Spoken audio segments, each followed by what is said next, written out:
Matt, how do you figure out how much to invest in a paid media budget for content distribution? Ooh, that's a good question.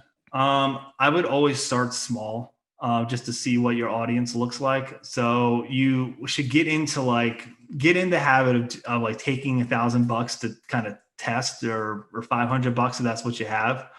I can tell you at Binzel, when I left, we were putting about 9 grand a month into paid media, and so I think that's a number that every mid if you're doing $35 million a year as a B2B industrial company, and you're giving your marketing team like, you know, um, 1 to 2% of revenue for for budget.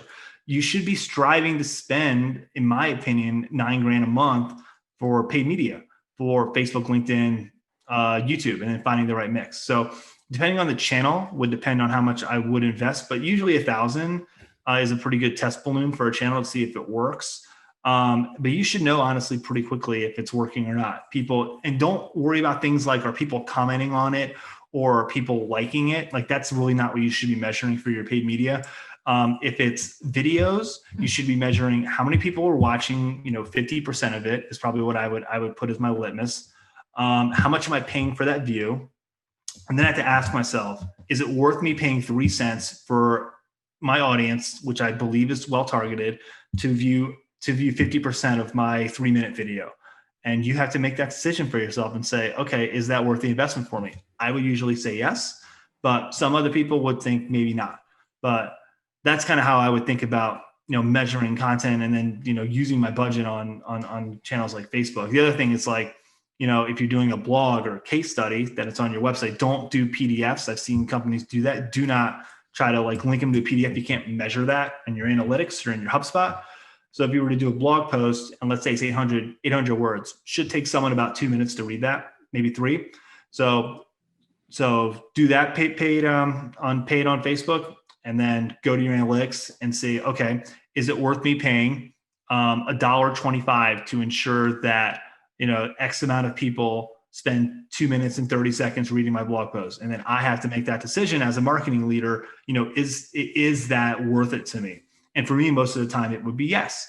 And then you're simply connecting dots at that point. It's like, okay, do we have an increase in direct traffic submissions for RFQs or demo requests? Do we have an increase in Google organic submissions for demo and RFQ requests? And you just simply have to connect the dots of your activity with the result that you're optimizing for. And so that, to me, is how you do it, because attribution is messy and dirty, and your sales director and your president and your CFO, they're going to want to know how's attribution working.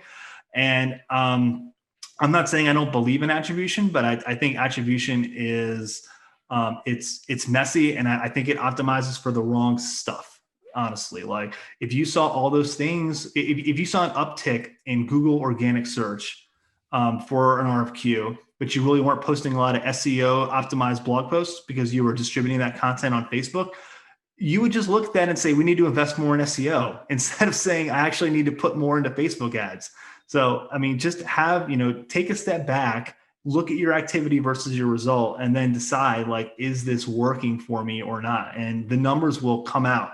It may mean you'll have to do a little bit of storytelling to your leadership team, but that's honestly what it takes to get budget and to use the channels that are working for you. Because if you're sitting there just trying to put Facebook ads to demo requests, you're never going to get any results, and they're going to say Facebook ads don't work, and you're never going to get a chance to do it the right way.